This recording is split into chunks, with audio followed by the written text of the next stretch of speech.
Valeu, Marcão. Bom dia, pessoal.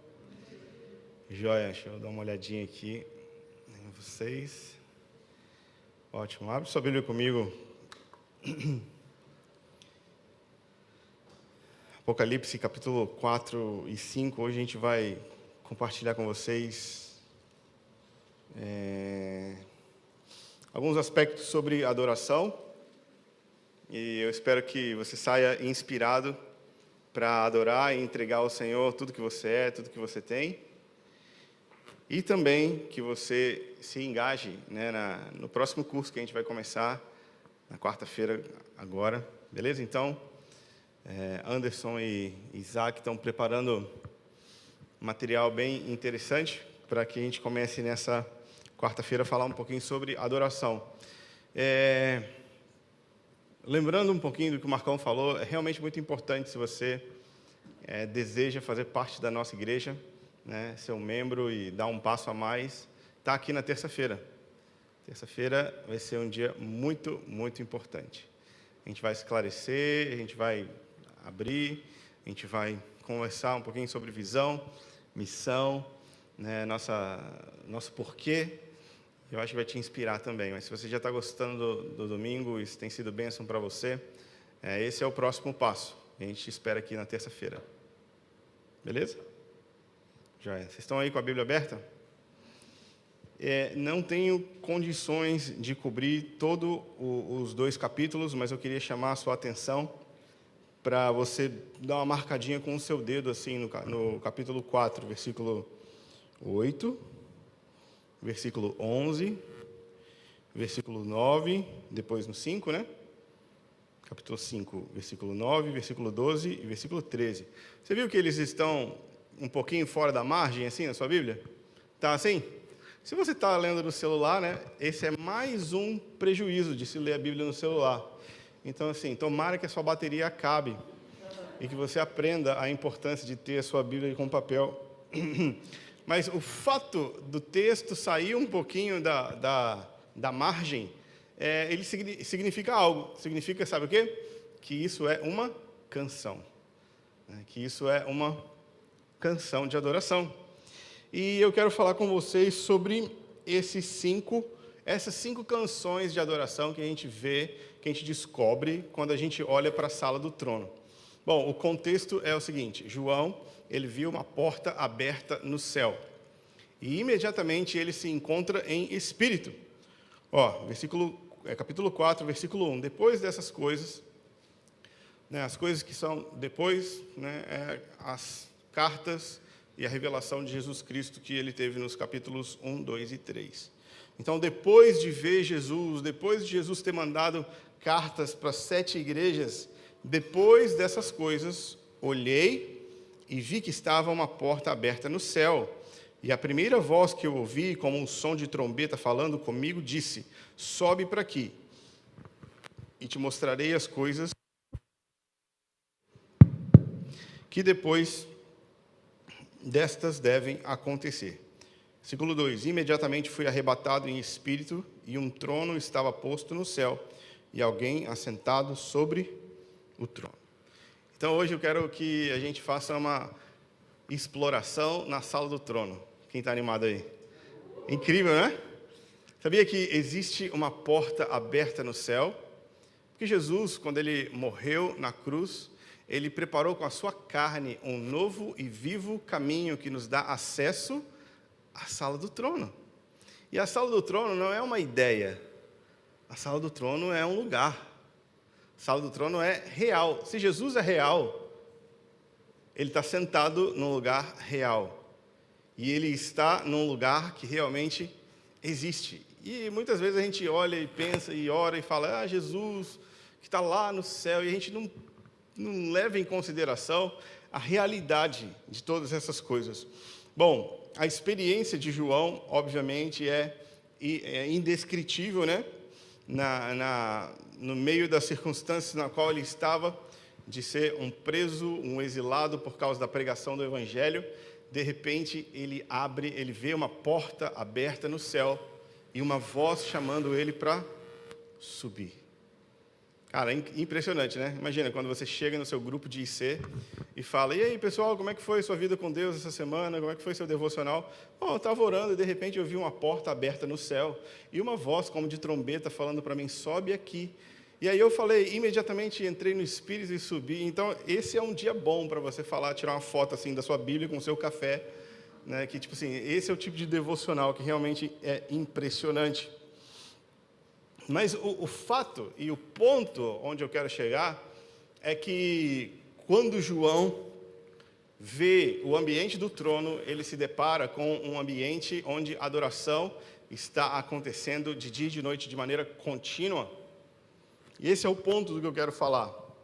O ponto do capítulo 4 é a beleza que cerca o lugar onde Deus está. Deus, ele é tão belo, ele é tão glorioso, mas ele é tão generoso que ele enche de beleza, ele compartilha da sua glória com todos que estão ao seu redor. Por isso que ao redor do trono de Deus, os seres são incrivelmente fabulosos, são todos cheios de beleza e são cheios, né, da própria beleza que vem daquele que eles estão olhando de dia e de noite. Né, aqui a gente pode ver a beleza da pessoa de Deus. Esse que está sentado no trono, ele é semelhante a uma pedra de jaspe, de sardônio. Se você ainda não viu o que é uma pedra de sardônio, meu desafio para você é bate no Google depois aí, pedra de sardônio. É bonito. É uma pedra que parece que está pegando fogo, ok? Deus é assim. Obviamente, João não sabia, né, como expressar ou como explicar, e ele usa as melhores metáforas possíveis para poder se expressar. Depois a gente vê que ao redor do trono existem trovões, vozes, relâmpagos, e essa beleza, esse aspecto de beleza tem a ver com a beleza do poder de Deus. Como Deus é poderoso e como o poder de Deus é belo.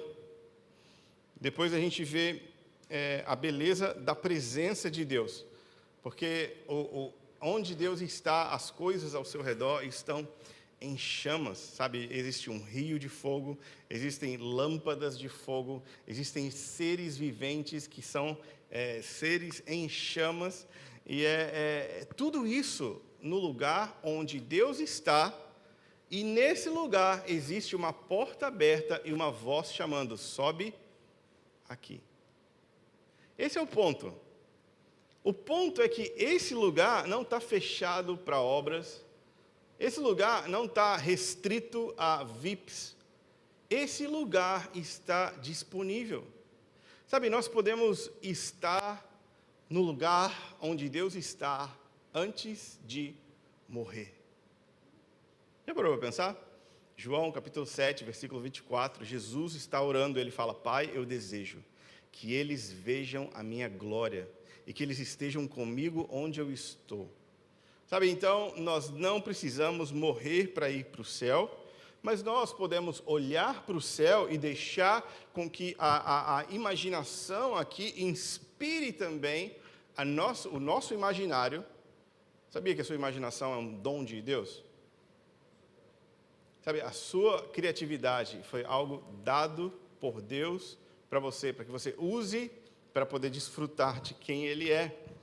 Muitas vezes a gente é reprimido com a nossa imaginação e a gente acha que a imaginação não tem nada a ver com o espiritual. A gente é dotado de imaginação e a imaginação nos permite acessar Deus também, ok?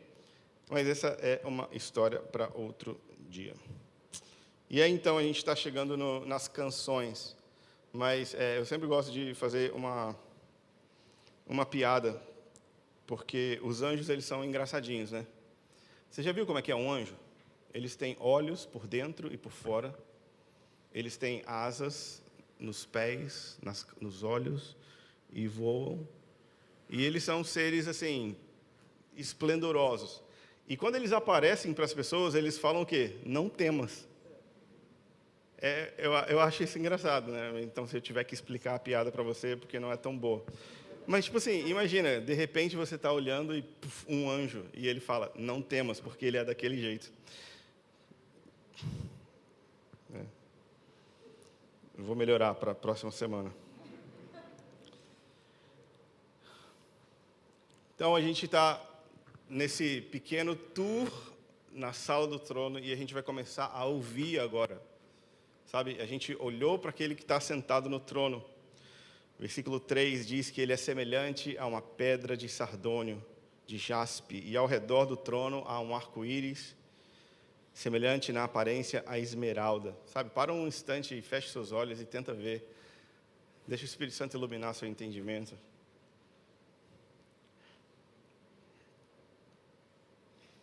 Ao redor do trono saíam relâmpagos, vozes e trovões. 4 seres viventes, 24 anciãos em 24 tronos. Então, esse é o ambiente que Deus está convidando a gente para entrar e para conhecer e experimentar. Versículo 9 diz que os 4 seres viventes, eles não descansam, nem de dia e nem de noite, dizendo: Santo, Santo, Santo é o Senhor Deus, o Todo-Poderoso, aquele que era, o que é e o que há de vir. A primeira canção de adoração que a gente vê no céu é a canção que, se a gente fosse traduzir, significa: eu não consigo compreender. Sabe, santo não tem a ver com o fato de Deus não ser pecado, não ter pecado, ou não pensar coisas que a gente pensa. Sabe, Deus não é santo porque Ele não faz coisas. Deus é santo porque Ele é incomparável. Deus é santo porque Ele é além da nossa habilidade de definir com palavras. E Ele é feito e está no meio de uma atmosfera que é muito além do que a nossa pobre gramática consegue expressar. Então, a única forma de dizer, de reagir, é dizendo santo. Santo. Santo. Quando os 4 seres viventes dizem que Ele é santo, eles não estão destacando a habilidade de Deus de não pecar, mas eles estão colocando Deus além, acima, sobre todas as outras coisas que existem. Porque Deus é de eternidade a eternidade. Ele não é feito de nada que foi feito. Porque Ele é, antes de tudo, existir.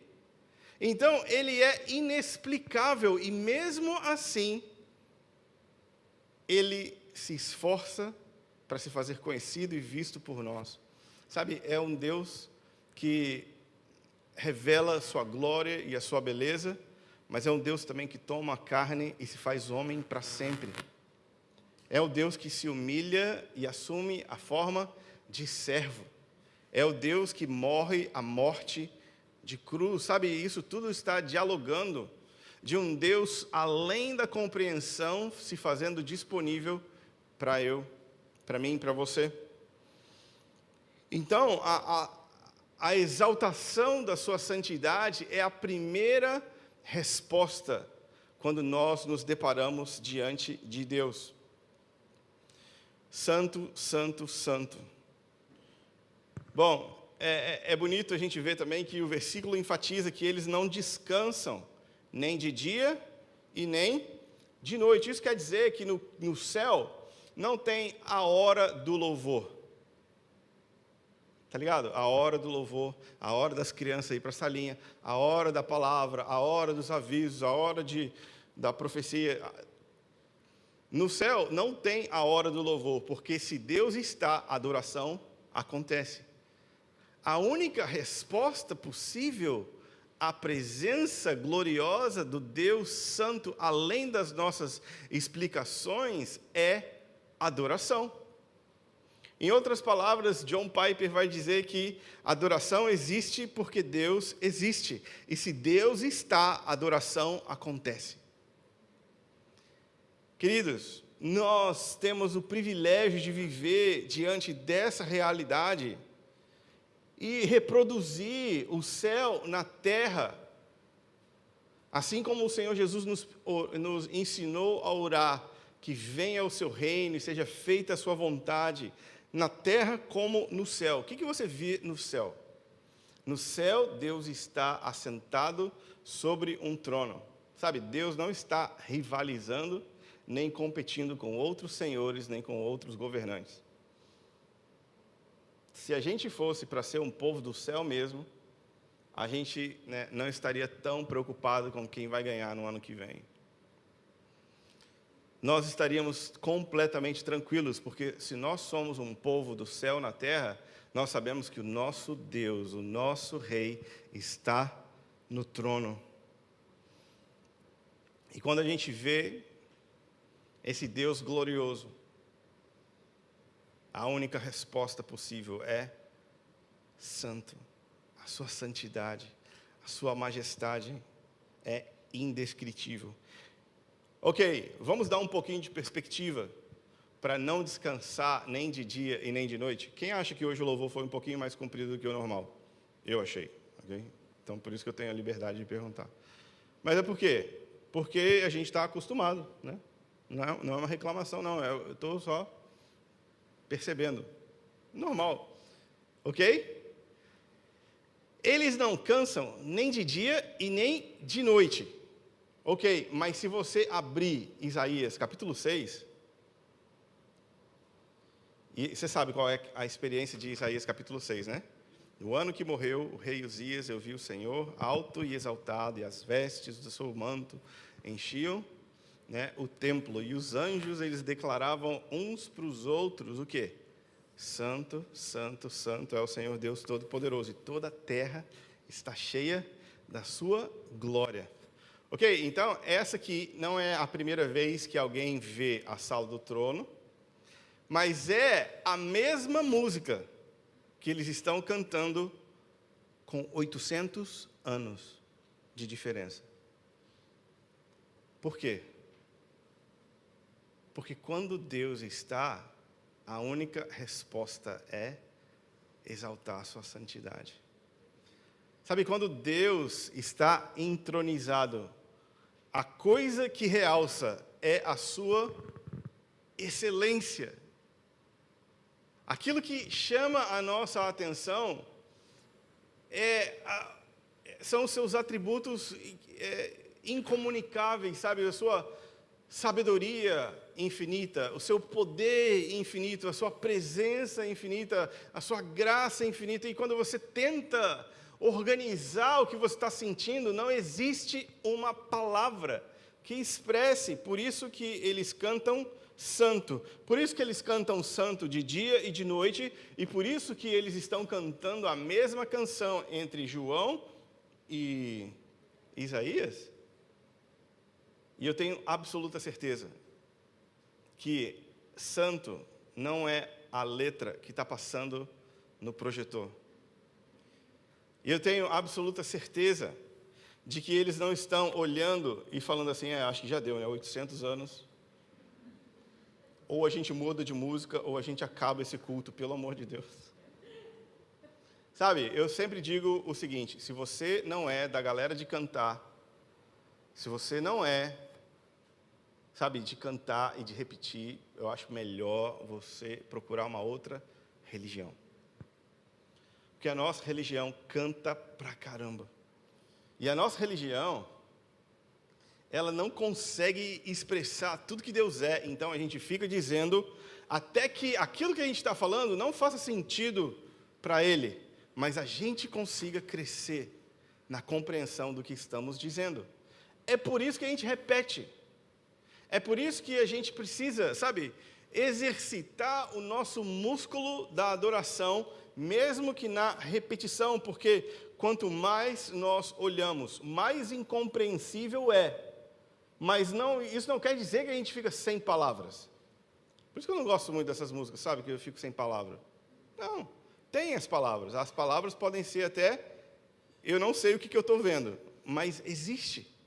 E ela faz sentido porque ela conecta com quem Deus é, à luz do que nós podemos expressar.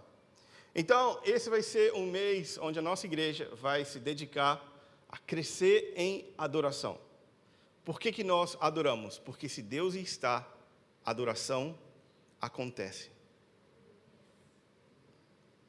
Se Deus está presente, nós precisamos render e oferecer alguma coisa. Não é possível estar diante de Deus de mãos vazias. Foi o que o Senhor ensinou para o seu povo quando eles saíram do Egito. Ei, pessoal, quando vocês forem celebrar na minha presença, não venham de mãos vazias. Todo mundo traz alguma coisa, porque a única resposta possível é adoração. Então, essa é a primeira canção. A segunda canção, versículo 11, essa é a canção dos 4 seres viventes. A canção agora dos 24 anciãos. 24 anciãos são 24 velhinhos, que devem ser super fofinhos. A gente não sabe se são 12 representantes da igreja, 12 representantes... Ninguém sabe, ok? Se alguém falar que ninguém não sabe, é mentira. Ninguém sabe. Eu acredito que são seres espirituais, são parte do conselho de Deus, parte das pessoas que fazem, a gerência lá da eternidade. E eles têm tronos e coroas, ou seja, eles são gente importante. Mas quando eles veem Deus, a única resposta é o quê? Cair de joelhos e pegar as coroas e lançar aos pés daquele que está assentado no trono. Os 24 anciãos prostraram-se diante do que estava assentado no trono e adoravam ao que vive para todo sempre e lançavam as suas coroas diante do trono. Essa é a resposta de alguém que é realmente muito importante. Por que você acha que você pode vir aqui e não reagir? Se a gente está invocando a presença de Deus, a gente tem a opção de ficar inerte, imóvel, não abrir a boca? Tem. Só que se a gente não corresponde com a presença de Deus, o nosso coração se endurece para a presença de Deus. Porque a palavra de Deus nunca volta vazia. Ela sempre causa um efeito que corresponde com como nós estamos interagindo. Se nós estamos na presença de Deus e não quebrantamos, não se engane, você vai ficar mais duro. Porque Deus nunca tem a sua palavra desperdiçada. E pessoas muito importantes na hierarquia do céu, quando eles olham para aquele que está sentado no trono, a única resposta possível é cair de rosto em chão, lançar as coroas aos pés daquele que está sentado no trono.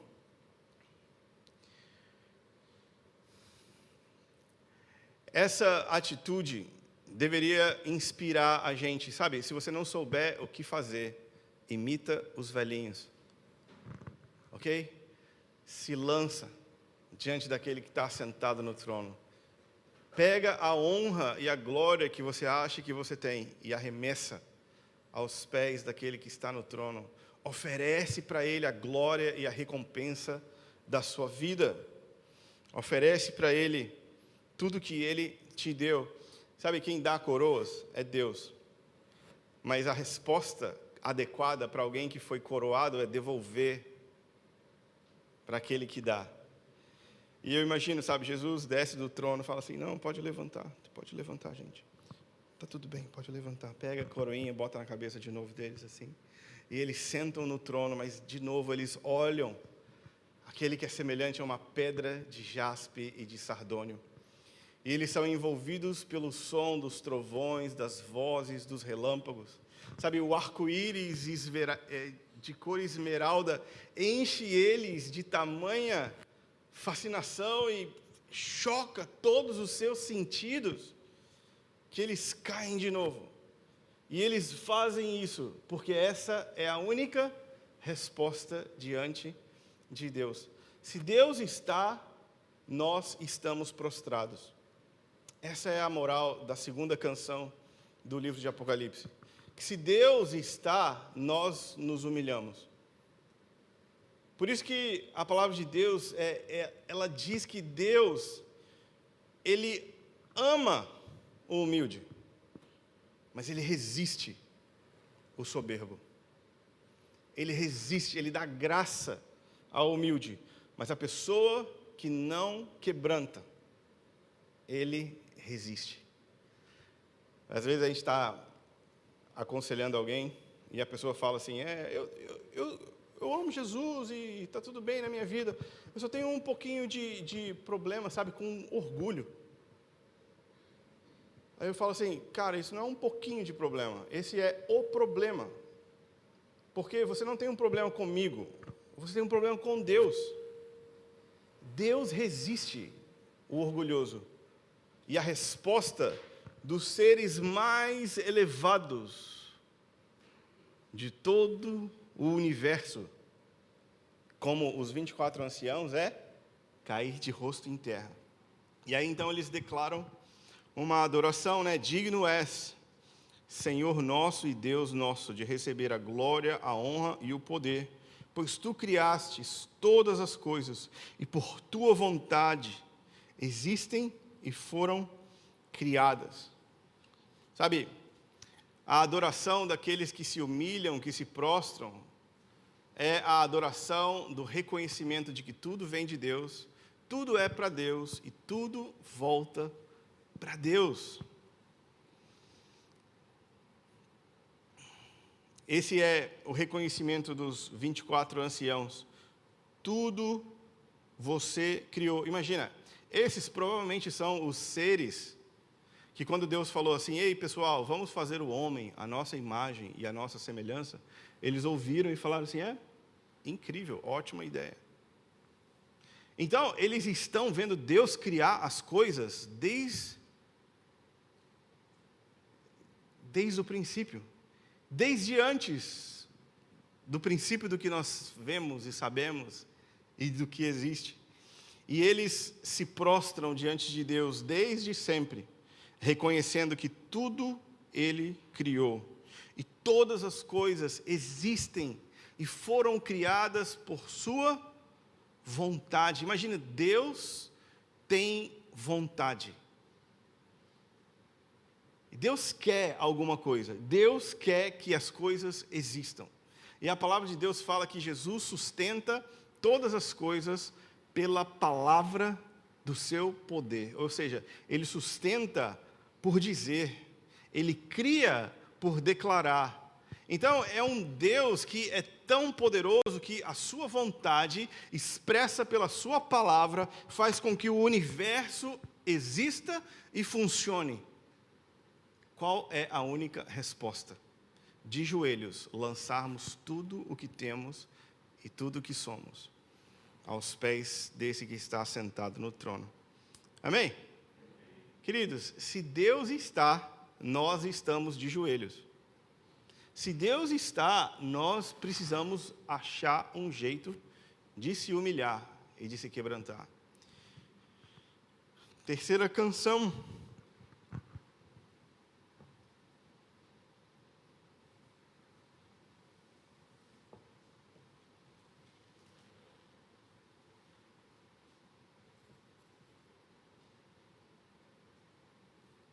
Versículo 8 aí. Logo que tomou o livro é o seguinte. João estava triste, porque quando ele viu a sala do trono, ele viu que tinha um livro. E o livro era como que a história iria se desenvolver. E ele ficou triste porque ninguém era digno de pegar o livro da mão daquele que estava sentado no trono e de fazer a história se desenrolar. Mas ninguém mesmo.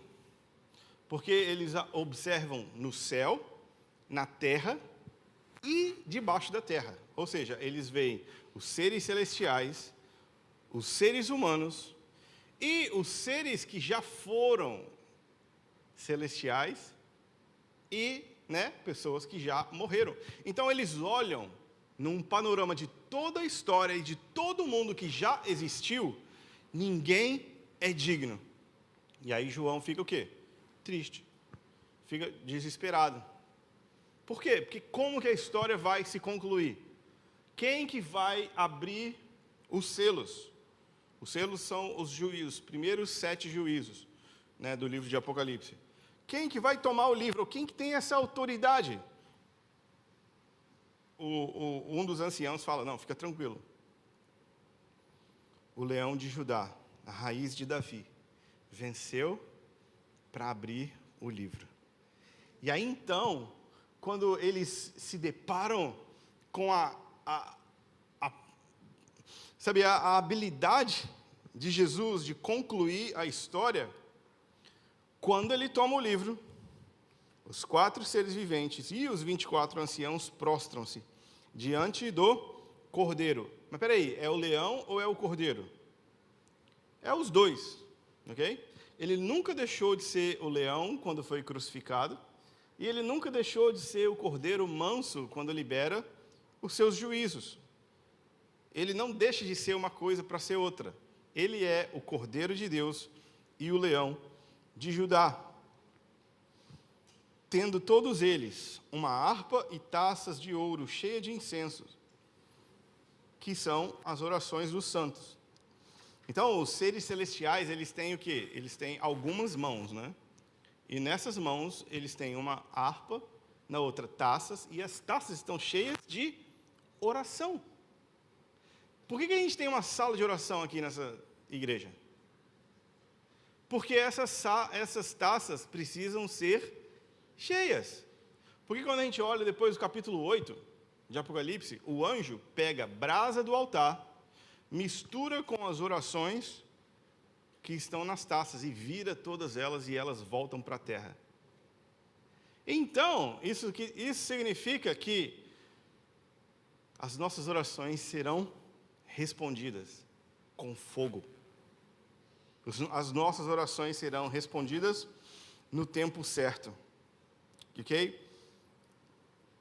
Eu vejo que, né, se as nossas orações fossem ser respondidas hoje, ia cair o quê? Carro zero, marido, mulher.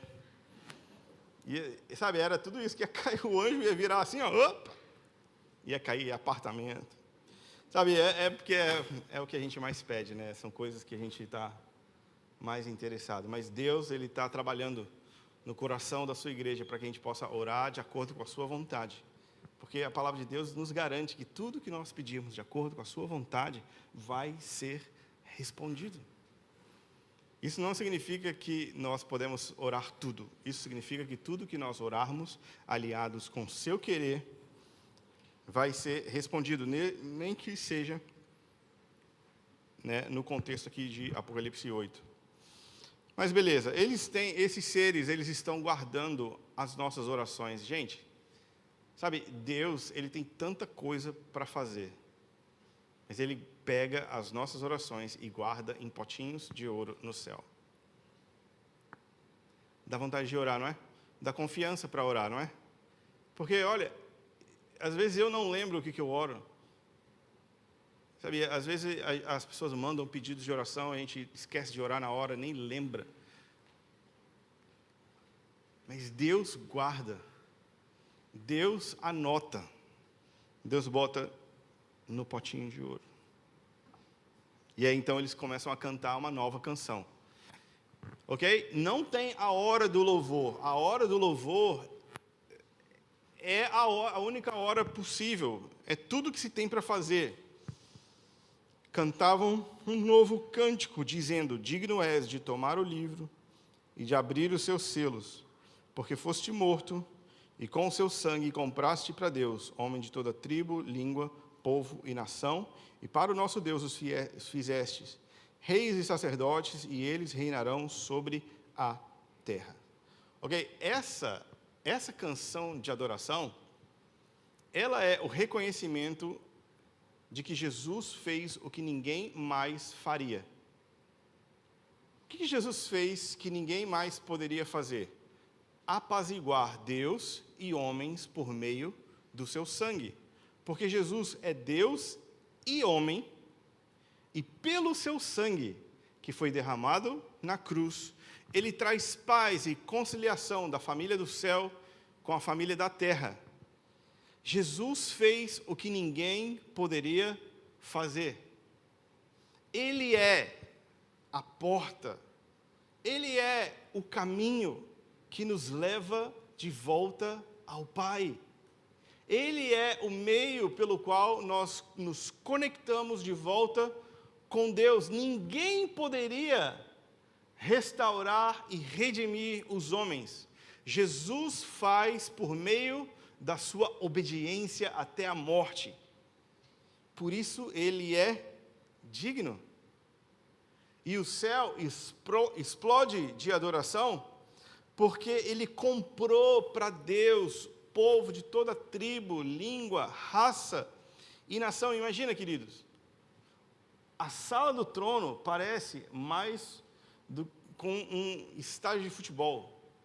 Sabe, gente branca, preta, amarela, pobre, rica, todos os povos, tribos, línguas e nação, diante de Deus, com uma canção nos lábios, exaltando aquele que fez aquilo que ninguém poderia fazer. Outro detalhe que Jesus fez que ninguém poderia fazer, ou que ninguém faria. Quem é o rei que quando você compra alguém, você faz essa pessoa ser rei também? Não, você compra para fazer o quê? Escravo. Deus compra para fazer rei. Jesus, ele é tão generoso e tão generoso que ele estende a sua autoridade para antes aqueles que eram seus inimigos. E os faz reis, sacerdotes, né? Ele faz reis, pessoas de governo, pessoas de liderança, pessoas de autoridade, e sacerdotes, pessoas de acesso. E ele fala que eles vão reinar sobre a terra. Incrível, não é? Jesus faz o que ninguém poderia fazer. Quando a gente entende quem a gente era, você consegue lembrar quem que você era antes de Jesus? Às vezes a nossa vida é tão evangélica, né, que a gente nem se lembra muito bem quem que a gente era. Queridos, nós éramos réu do inferno, inimigos de Deus. Nós estávamos destituídos, completamente separados da sua glória para sempre. E Jesus nos faz reis e sacerdotes. Sabe, ele bota a gente para sentar do seu lado. É muito importante a gente fazer essa memória de quem a gente era e de onde a gente estava. Sem essa reflexão, a sua dignidade fica diminuída. Não que a dignidade dele diminua, mas para nós, a gente não consegue entender o quão espetacular Jesus é.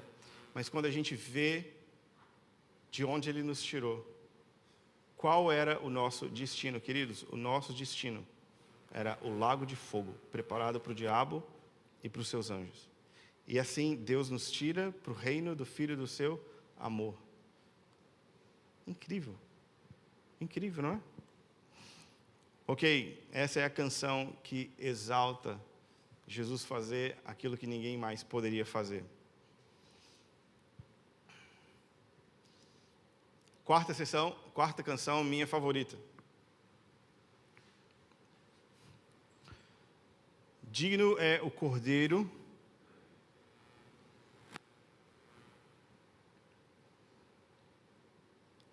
que foi morto, de receber poder, riqueza, sabedoria, força, honra, glória e louvor.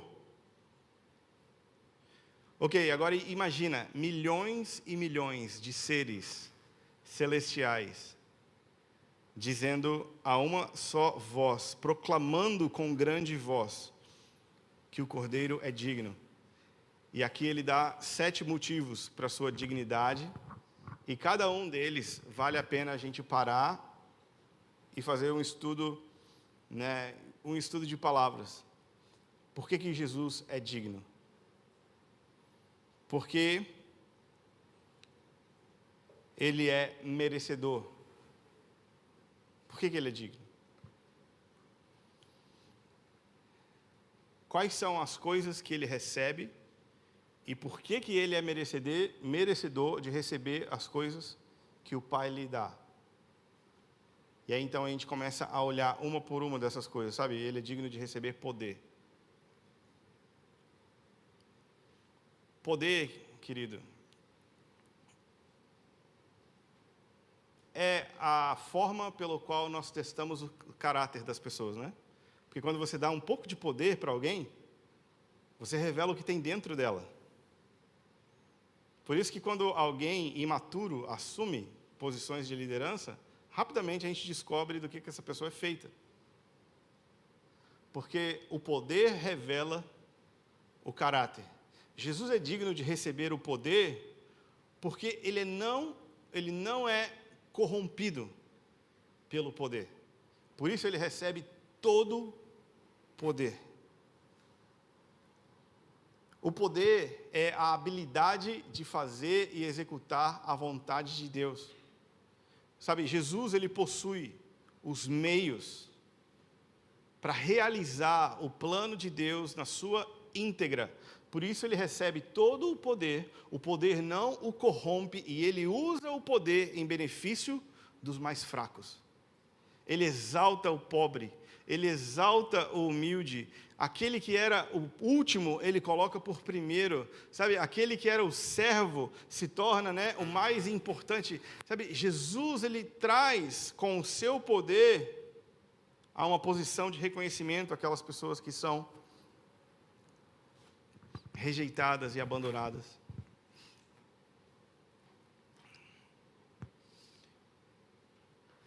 Se nós damos o poder para alguém, a gente descobre o que tem no seu coração, a gente descobre que Jesus ele faz dos seus inimigos reis e sacerdotes. Jesus é digno de receber riqueza. Outro jeito de você provar o coração da pessoa é dar para ela dinheiro, né? Que aí você descobre quem que é essa pessoa de verdade.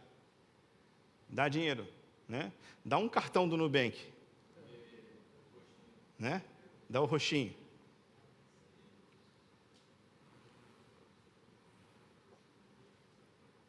Bom, para mais dicas, de como lidar com o cartão, fala com a Tati aqui.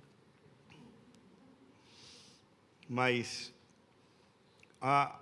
as riquezas, elas são uma grande forma das pessoas se corromperem. Jesus ele recebe riquezas, por quê? Porque ele usa a sua riqueza para o bem de outras pessoas. A palavra de Deus vai dizer para a gente que Jesus era rico, se fez pobre. Sabe, é impossível Jesus ficar pobre, mas ele se esvazia da sua riqueza para que nós também pudéssemos ser ricos. Ok? Jesus tem poder para distribuir riquezas. Jesus irá distribuir riquezas e as riquezas não o corrompem. Jesus não é manipulado, ele não está num jogo de poder para ver quem fica mais tempo no trono do universo. Ele é o rei ungido de Deus, escolhido para governar de era em era. Não existe ninguém que o seu trono, o aumento do seu governo jamais vai ter fim. E ele vai usar a sua riqueza para enriquecer as nações. Ele é digno da sabedoria. Sabe, a sabedoria é aquilo que Salomão pediu em vez de pedir riquezas. E porque ele pediu sabedoria, Deus então deu riquezas, longevidade. Porque a sabedoria é o meio pelo qual você consegue executar poder, riquezas e tudo mais que Deus colocar na sua mão para a glória dele mesmo. Então, Jesus, ele é digno de toda a sabedoria. Ele possui a habilidade de articular o plano e de realizar o plano de Deus como ninguém mais poderia fazer. Quem poderia imaginar que Deus iria, no final, ter tudo aquilo que ele sempre sonhou, sem violar o livre-arbítrio de ninguém, mas ele vai ter. Sabe que Deus, ele usa os meios menos severos para gerar no coração das pessoas o quebrantamento mais profundo necessário, sem violar a vontade de ninguém. E na sua perfeita liderança, ele vai conduzindo as nações, para que ninguém mais fique isentão. E todo mundo precise decidir-se por Jesus ou contra Jesus. Jesus tem esse tipo de sabedoria. Ele consegue trazer esse plano ao fim. Enfim, gente, cada uma dessas palavras aqui, vale a pena a gente parar um dia para estudar e para aprofundar nelas. Força, ele é digno de receber força. Ok, quando a gente pensa em força, a gente pensa no... Eu estava mostrando para o Oliver essa semana o He-Man e o Lion Man. Lion Man, vocês nem sabem, né? É muito cringe. Lion Man, bate depois lá, YouTube, Lion Man. É o tipo de coisa que eu via quando eu era criança. E aí, força, a gente pensa logo tipo no He-Man, né? Depois que ele pega a espada, assim. Pá. Mas, de repente, na conversa, a gente sempre chega na conclusão que não era muito bem força. É jeito. Então, Jesus ele tem a força necessária para executar os planos de Deus do jeito de Deus. E não é pela força bruta, mas é pelo seu jeito que ele expressa a sua força. Quando Jesus fala assim, ei, aprendei de mim que eu sou manso e humilde de coração. Ele deixou de ter toda a força? Não. Mas ele está falando como usar a força. Com humildade e com mansidão. Então, é o jeito que Jesus usa a sua força que o destaca de todo outro homem que já foi poderoso. Todo mundo usa a sua força para se impor, todo mundo usa a sua força com tirania e condena e executa aqueles que não concordam com ele. Jesus usa a sua força com mansidão e humildade, por isso que ele pode ter toda a força, e ainda assim nós podemos confiar plenamente na sua liderança. Ele é digno de honra, glória e poder para todo sempre. Honra e glória tem a ver com todo mundo vai concordar com o plano de Deus no fim dessa era. Todo mundo vai olhar para Jesus e falar assim, os seus juízos são justos e verdadeiros. Tudo que você fez foi para o nosso bem. Por isso ele é digno de receber a honra, o reconhecimento, né? A glória é o elogio por aquilo que se é. E ele é digno de receber também todo o louvor. Não precisa nem dizer, né, gente, como que o céu deveria estar quando todo o povo se reúne para dizer por que Jesus é digno. E eles começam a declarar a dignidade de Jesus à luz da perspectiva de como ele concluiu o seu glorioso plano. Mas como eu falei, a gente não precisa ir para o céu para poder... A gente não precisa morrer para ir para o céu. A gente pode começar a concordar com aquilo que está no céu já agora. E a gente pode se entregar para a adoração e responder à presença de Deus agora mesmo. E a última canção, ao que está sentado sobre o trono e ao Cordeiro seja o louvor, a honra, a glória e o poder para todos sempre. E para mim o resumo dessa última canção é: a adoração existe de fato porque Deus existe. Porque se tem alguém sentado no trono, alguém precisa corresponder. E a única forma de se corresponder é adorando ao que está sentado sobre o trono. E ao Cordeiro seja o louvor, a honra, a glória, o poder para todo sempre. Sabe, da mesma forma como a gente entende que se é inverno, vai fazer frio. Aqui não, em Vitória não, né? Mas se é verão, vai fazer calor. Ou seja, se a estação está, a reação é essa. Nós precisamos entender que, como igreja, se Deus está, adoração é a única resposta possível. Nós somos um povo chamado para cantar. Nós somos um povo chamado para se entregar no lugar de adoração e se render ao Senhor. Nós somos um povo para deixar o nosso coração despertar de gratidão por aquilo que Ele fez, por aquilo que Ele fará, por aquilo que Ele é, sabe, tudo em torno de Deus chama para a resposta, e a resposta é adoração. Amém? Estão preparados para esse mês de adoração? Fique em pé no seu lugar, a gente já vai concluir.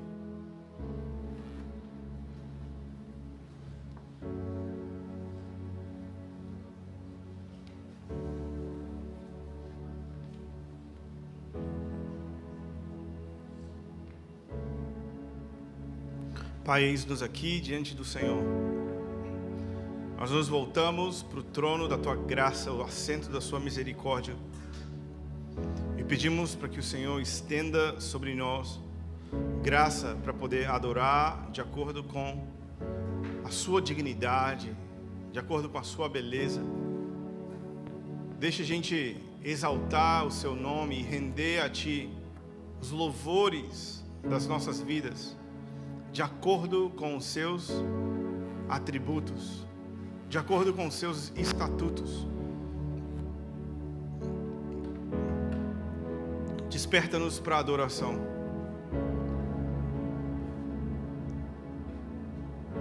Desperta-nos para a adoração. Desperta-nos, Senhor, para esse lugar onde a Sua beleza e a Sua glória nos envolve e ninguém fica sem corresponder. Pai, nós Te pedimos, deixe-nos ser uma igreja que Te adora. Deixa a gente ser um povo que entrega tudo a Ti no louvor e na adoração. Pai, deixa a gente ser um povo que Te adora em espírito e em verdade. Deixa a gente ser a igreja que o Senhor está procurando. Corações rendidos, corações prostrados, corações entregues. Jesus, quebranta-nos. Jesus, transforma-nos. Muda-nos na Tua presença. Toca-nos na Tua presença. Pai, obrigado pela Tua palavra. Obrigado porque nós podemos olhar para o céu. Mas nós pedimos agora pelo céu na terra, pelo céu entre nós. Canções, visões, revelação, o toque sobrenatural, por estarmos na Tua presença. Pai, na Tua presença existe plenitude de alegria, de gozo. E eu oro agora para que nesse momento o Senhor enche os nossos corações de alegria, de gozo. Enche, Senhor, as nossas vidas de satisfação na plenitude da Tua presença. Pai, nós Te pedimos que enquanto nós cantamos o Teu glorioso nome, Senhor, disperse os Seus inimigos. Em nome de Jesus, Senhor, toda enfermidade sai, toda tristeza sai, toda depressão sai, todo vício sai, todos os demônios saem, todos os Seus inimigos sejam dispersos no meio dos louvores. Pai, nós oramos pela habitação do Teu nome, da glória revelada, enquanto nós cantamos para Ti, enquanto nós nos rendemos diante de Ti. Vem e enche esse lugar, vem e enche as nossas vidas, transforma-nos. Pai, nós vamos dedicar esses dias para se conectar com o Senhor. Responde os nossos corações. A Tua palavra diz que se nós nos aproximarmos de Ti, o Senhor se aproxima de nós. Aí nós estamos dando um passo na Sua direção. Nós queremos mais de Ti. Nós desejamos Você. Nós Te queremos, Pai da glória. Vem e marca-nos com a Tua presença. Queridos, eu quero Te desafiar e Te convidar, sabe, não permanecer inerte nem imune a tudo que foi dito e foi exposto, mas que a gente possa corresponder com a presença de Deus por alguns instantes, mais do que agora, durante a nossa vida e a nossa caminhada aqui.